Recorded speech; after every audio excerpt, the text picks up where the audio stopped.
Welcome to Keeping History on Two Wheels, where we give you those little snippets of history that, well, make the bigger picture just a little bit more complete.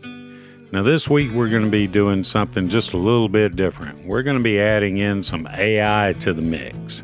And this is just a trial run, so drop us a comment in the comment section and let us know what you think. This week's episode is on Rome, Georgia, and its part in the Civil War. So welcome to Keeping History on Two Wheels.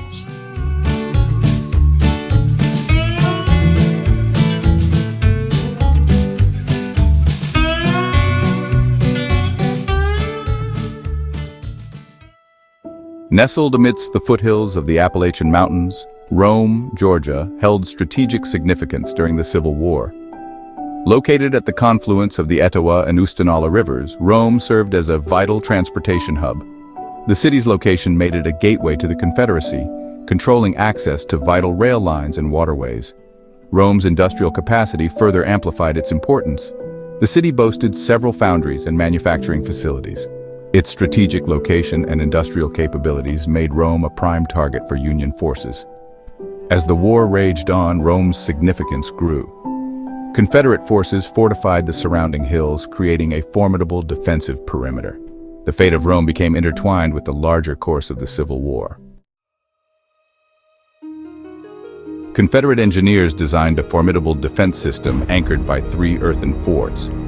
These forts, on high ground overlooking the Etowah, Oostenaula, and Coosa rivers, were formidable obstacles. Fort Pulaski commanded the eastern approaches to Rome. From Myrtle Hill, the fort's cannons could sweep the Etowah River and its bridge. To the west, overlooking the Oostenaula River, stood Fort Stovall. Fort Stovall guarded the western approaches and the vital rail line to Atlanta. Completing the triangle was Fort Norton, perched on a ridge south of the city. Fort Norton oversaw the confluence of the Etowah and Oostenaula rivers. Beyond its strategic location, Rome played a crucial role in supplying the Confederate Army. The city was home to rolling mills and ironworks that became vital to the war effort. These foundries, fueled by the readily available iron ore and skilled labor, churned out cannons, shot, and other war materials. One prominent example was the Noble Brothers Foundry, which had supplied iron for railroads before the war. With the outbreak of hostilities, the foundry shifted production to meet the needs of the Confederacy. The clang of hammers and the roar of furnaces became a constant reminder of the city's contribution to the Southern cause. These foundries in Rome and elsewhere were crucial for offsetting the South's disadvantage in industrial capacity compared to the North. The Confederate government relied heavily on these domestic sources of weaponry, and Rome's output played a significant part in equipping Southern armies. Section 4, the Siege and Fall of Rome. In the spring of 1864, Union General William T. Sherman embarked on his Atlanta campaign, aiming to capture the crucial Confederate city of Atlanta. Rome, situated northwest of Atlanta, became a key objective in Sherman's strategic calculations. Its capture would sever vital Confederate supply lines and open a path deeper into Georgia.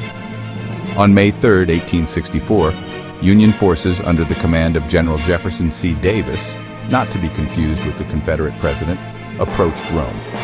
Outnumbered and facing a determined Union advance, Confederate forces under General Joseph E. Johnston made the strategic decision to withdraw from the city. The fall of Rome, while strategically significant, came at a relatively low cost in terms of casualties. The Confederate evacuation minimized direct confrontation, sparing the city from a bloody battle. However, the city's fate was far from decided. Section 5. Flames of Destruction. As Union troops marched into Rome, they encountered a city seemingly deserted. Confederate forces had withdrawn, leaving behind a handful of civilians and a city ripe for the taking. However, the victory was short-lived. Following orders from General Sherman, Union troops systematically set fire to Rome's industrial infrastructure. The foundries that had once churned out Confederate cannons and the mills that had supplied the Southern war effort were consumed by flames. The burning of Rome sent shockwaves throughout the Confederacy. It marked the beginning of Sherman's hard war policy, aimed not only at defeating the Confederate armies, but also at breaking the South's will to fight. The destruction served as a stark warning of what lay ahead as Sherman's forces advanced toward Atlanta. Section 6. A harbinger of things to come. The capture and burning of Rome in May 1864 marked a turning point in the Civil War.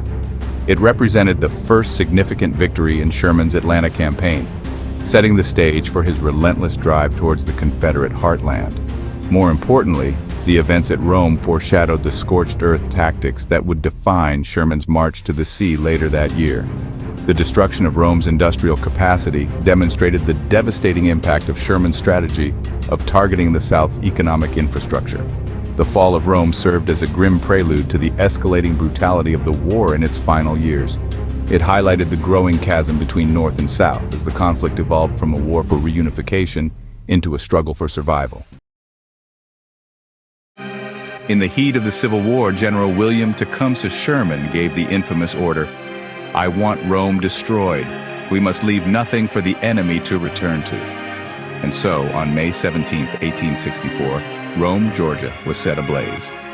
Among the first casualties of this fiery command was Fort Norton. Today, only remnants of this historic fort remain. Where once cannons roared, now tall trees stand guard. But don't let that stop you from visiting. At the foot of Fort Norton, the Rome, Georgia. Welcome Center showcases replica cannons, bringing echoes of the past to life. History buffs, this one's for you. Step into the shadows of history and imagine the saplings that now tower over where soldiers once stood.